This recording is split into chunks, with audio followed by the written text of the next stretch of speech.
Hey, first and foremost, I want to give all praise, honor, and glory to Yahweh, Ba'ashem, Yahushai, Ba'ashem, Rokakwadash. Yahweh is to this world ignorantly calls God.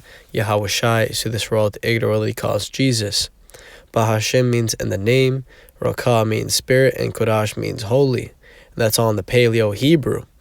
I also want to give double honors to the elder bishops and apostles of Great Millstone that taught me this truth. Today's video, I want to go over this post here, published a couple days ago, but going into how Kissinger's final warning: prepare now for superhuman people to control the earth. Right? And Henry Kissinger, if you didn't know who he is, pretty much a giant war criminal, okay? A war tyrant. Former United States Secretary of State Henry Alfred Kissinger was an American diplomat and political scientist who served as United States Secretary of State from 1973 to 1977, and it goes on. But this guy was responsible for prolonging the Vietnam War. Right? This guy, the only thing he had in his mind was war. Okay, he was an evil guy. And I searched it up on Reddit. I searched up, why is Henry Kissinger evil? Now, this guy here, the first 3 paragraphs is pretty much clowning the guy for not knowing what he did. But in verse, or not in verse, right here it says, along the way, he managed to put a stop to any attempt at ending the war in Vietnam. Instead, he made sure it continued for years and spread it to neighboring countries. Thanks to him, Pol Pot took power in Cambodia and murdered millions of people. Thanks to him, Pakistan butchered innumerable Bangladeshis. East Timor, Kissinger all but ordered the massacres. He also turned his piglet eyes towards Africa because he thought it was a primitive backwater place where he could carve out some personal glory. So he intensified the Rhodesian Bush War, eventually toppling the slowly democratizing apartheid regime in the country to ensure a mad dictator could take power, thus ensuring it would remain economically ruined to this day. Not that he cared altogether too much about ending apartheids of any kind. On the contrary, he aligned himself closely with the South African apartheid regime because they were deeply involved in the Angolan Civil War, when his meddling made sure it would last 2.5 decades. Now, it says, with South Africa well and surely in ruins, and don't get me started on West Sahara, he's turned his gaze to South Africa. Some people wanted social democracy, but not Kissinger. So he put the CIA to work and ensured everyone not far-right extremists got brutally murdered or disappeared. Basically, if the CIA did something questionable from the 1970s onward, you could assume Kissinger was a bare minimum tangibly involved. Okay, and he goes on and on and on about what he did. But that was a summary of who this guy is now. The main point of the lesson is what he said. He said, before he died, prepare now for superhuman people to control the earth. And he said, humanity must begin preparations to no longer be in charge of earth because of artificial intelligence, according to a new book from the late statesman Henry Kissinger and a pair of the country's leading technologists. Right, that was the angle he was going into, is that, the new superhuman is going to be artificial intelligence. Right, but the correct way to look about it, what is actually going to happen is that the Israelites are going to be the so-called superhumans of this world. Okay, and I'm going to prove it by the way of scripture. But it says, the rise of AI created superhuman people is a major topic of concern in Genesis' book. He died last year at 100 years of age.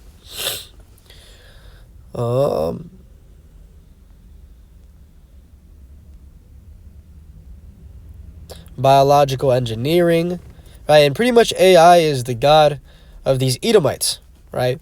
AI is what they want to ultimately control everything. They want a technocracy, which means technology ruling everything. Okay, and they're going to get really close to ultimately fulfilling all their plans, but right when they got the chip, right, rolled out, they got everybody almost chipped up, okay, is when Yahushua is going to come back to topple all of this. They're not going to be able to get to that point. Well, look at what they're trying to do. It says right here the human race to split into multiple lines, some infinitely more powerful than others. Altering the genetic code of some humans to become superhuman carries with it other moral and evolutionary risks, right? So that's what Esau wants to do, right? You go read Obadiah, go read Isaiah 14. I think I made my last video was going into it, how that guy, the Edomite, right, trying to pretty much live and be immortal, right? One thing about these Edomites is they got that God complex, right? They're trying to change the Most High's creation, okay, into their own distorted way. And that's what they're doing here by the way of genetic engineering. Okay, you shouldn't be tampering with what the Most High made, right? He literally made it perfect. But here you go, you got these scientists, these mad scientists, and they'll literally combine everything, right? They'll have two fruits and combine them to make some type of mystery fruit, right? For example, plums, right? A plum doesn't even grow naturally. It's an invented fruit, okay? It's a combination of a cherry and a peach, okay? You can't find plums naturally in the wild, okay? And they'll do that type of genetic changing with everything. They'll try to put two animals together that don't even coincide, right? Put a monkey with a fucking elephant, you know? And that's an exaggeration, but hey, you never know. With the technology we have nowadays, they might be actually be able to pull that shit off. But let's get to the point. Okay, they just go on talking about AI, and as it says, we wish the success to our species. They're not going to be able to get to. It says we wish the success to our species, gigantic project, and blah blah blah AI. They're not going to be able to do it. Yahushua is going to break it off. Let's get to the point of how Israel are going to be the superhumans. Let's first start with the divine kingdom. Daniel chapter 2 and verse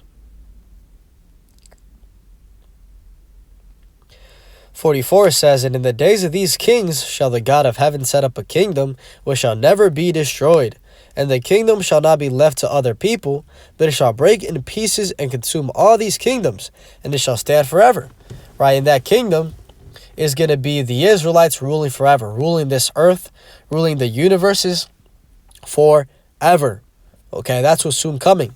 But part of that kingdom is that every single Israelite is going to have immortal bodies and have the commandments inside of us. Okay, it's going to be programmed inside of us of how to be righteous.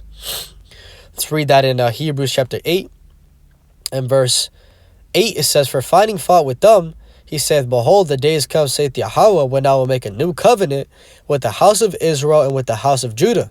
Not according to the covenant that I made with their fathers in the day when I took them by the hand to lead them out of the land of Egypt, because they continued not in my covenant, and I regarded them not, saith Yahweh.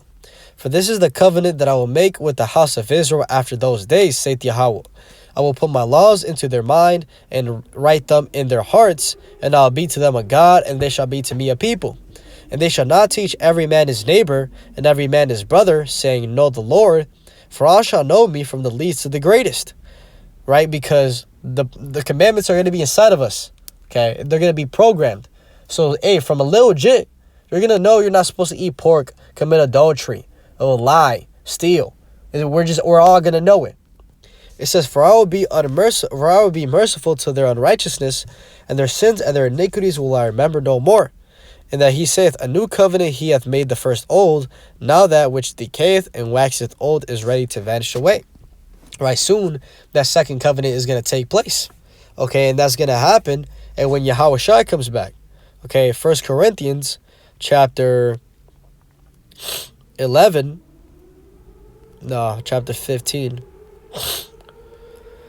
and verse 51, it says, Behold, verse 50, it says, Now this I say, brethren, that flesh and blood cannot inherit the kingdom of God, neither doth it corruption inherit corruption. Behold, I show you a mystery. We shall not all sleep, but we shall all be changed. In a moment, in the twinkling of an eye, at the last trump, for the trumpet shall sound, and the dead shall be raised incorruptible, and we shall be changed. For this corruptible must put on incorruption, and this mortal must put on immortality. Right? So at the last moment, okay, and the last moment is going into when Yahushua comes back, right? we are going to be changed, okay, starting with the elect first, to be immortal. Okay, we're going to have new bodies where we never die. It says, for this corruptible must put on incorruption, and this mortal must put on immortality.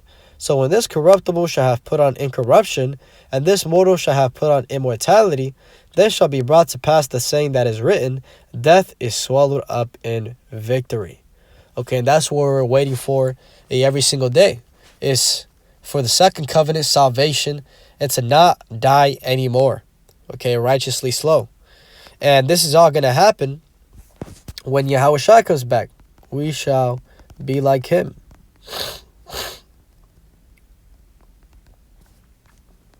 I think it's Thessalonians. No, 1 John chapter 3 and verse 1, it says, behold, what manner of love the Father hath bestowed upon us, that we should be called the sons of God. Therefore the world knoweth us not, because it knew him not.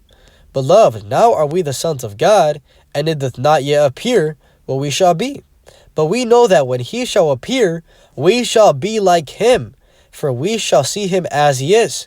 Right? Because when Yahushua comes back, it says that he's not going to meet thee as a man. Okay, when he comes back to judge these Edomites, Isaiah chapter 47 and verse 1, it says, come down and sit in the dust, O virgin daughter of Babylon. Which is talking about America. Sit on the ground, there is no throne, O daughter of the Chaldeans, for thou shalt no more be called tender and delicate. Take the millstones and grind meal, uncover thy locks, make bare the leg, uncover the thigh, pass over the rivers. Thy nakedness shall be uncovered, yea, thy shame shall be seen. And that's going into how these Edomites are being exposed right now for all the wickedness that they are doing in the earth. Right, starting with those Edomites over there in the Holy Land. Right, imposters, they call themselves Israelis Jewish. Okay. It says, I will take vengeance, and I will not meet thee as a man. As for our Redeemer, the Lord of hosts is his name, the Holy One of Israel. Right, that's talking about Yahushua. Right, when he comes back, and he's not going to meet these people as a man. Okay, because he's coming back in his glorious apparel. Okay, he's coming back in his spiritual form. And he's coming back to wreak some havoc. Okay, destroy, kill. Righteously so. But going to what I was saying, how we're going to be gods. I think it's in Zechariah. No, Isaiah chapter 30. Right, you go read what this is talking about. And this is talking about the end day prophecies. Right, the reason you know is these first couple scriptures. Right, it talks about how those that go down into Egypt, right, go get help from Egypt, trust in the shadow of Egypt. Talking about trusting in America. That shit ain't gonna benefit you. Also, another way knowing is talking about the end days is I have to read it. I don't have to read it. Let me see if I can skim real quick.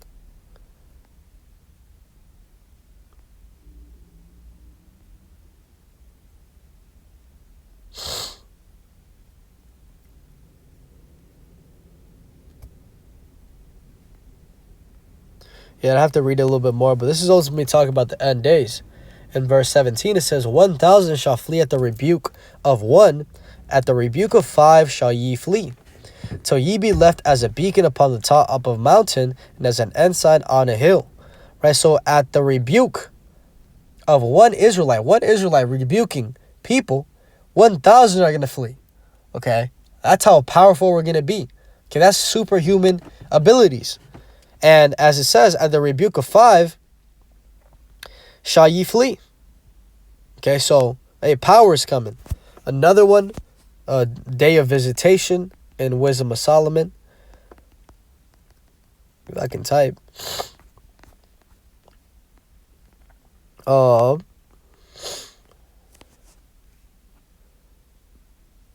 Sparks, stubble. Wisdom of Solomon chapter 3 and verse 5, it says, and having been a little chastised, they shall be greatly rewarded. For God proved them and found them worthy for himself. As gold in the furnace hath he tried them, and received them as a burnt offering. Right, that's going into the elect. Okay, right now, and we're being put through that furnace of affliction. we're being put through those trials and tribulations to get rid of all the bullshit traits that the Most High doesn't like and make us ultimately more perfect. It says, and in the time of their visitation, they shall shine and run to and fro like sparks among the stubble. Okay, so when Yahweh Shai comes back, hey, we're going to be out here running to and fro like sparks among the stubble, electricity. Okay, think of the Flash. All these superhuman, superhero movies that we see, and we're literally going to be doing that. It says, they shall judge the nations and have dominion over the people, and their Lord shall reign forever. Right? We're going to be the powers. Okay? We're going to be the ones on top. And right now it doesn't seem like it, but soon, hey, the whole world is going to see. It's going to be undeniable. Let me see. Threshing axe.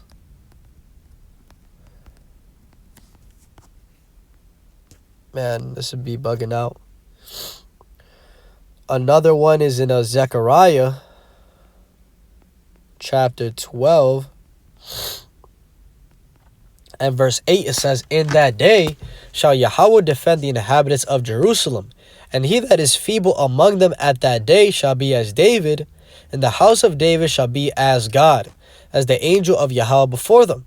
Right? So in that day, the most feeble Israelite is going to be as David. Okay, go read what David was doing. Okay, how he destroyed Goliath with literally a rock thrower. Okay, how he was running over walls, jumping over massive walls. Okay, running through troops. Okay, go read what Samson did. Okay, killed 1,000 Philistines with the jawbone of an ass. Okay, he killed 1,000 Philistines with the donkey's jaw. That type of power is coming back. And that's for the most feeble Israelite. It says the house of David, which is the 144,000, hey, we're going to be as God. Okay, we're going to be, have all types of powers. So, even more proof. Another one that comes to mind, mount up with wings as eagles. Isaiah chapter 40 and verse 31, it says, but they that wait upon Yahweh shall renew their strength. They shall mount up with wings as eagles. They shall run and not be weary, and they shall walk and not faint. Right, so that's superhuman strength. Running full speed, as hard as you can and not getting tired. Right, literally flying in the sky. Okay, it's in the scriptures. And like I've been saying, soon we're going to see it right in front of us. Soon. Daniel chapter 7 and verse 18. But the saints of the Most High shall take the kingdom and possess the kingdom forever, even forever and ever. And soon that's what's about to happen is, hey, when Yahweh Shai comes back and we get raised up with that power, hey, we're going to take this kingdom. Okay, we're going to take the world. Okay, we're going to destroy everything that they have upon this place that is wicked. Okay, all these skyscrapers, all these bullshit foods, all the pollutants. We're going to get rid of all this and renew the earth. Okay, that's why when it talks about how in 2 Peter chapter 3 and verse 10, and that it says that we, right, 13, nevertheless, we, according to his promise, look for new heavens and a new earth wherein dwelleth righteousness. Right, that new earth and new heaven is not going to be a new earth, an actual new earth or a new heaven. That word there in the Greek is kainos, which means refreshed.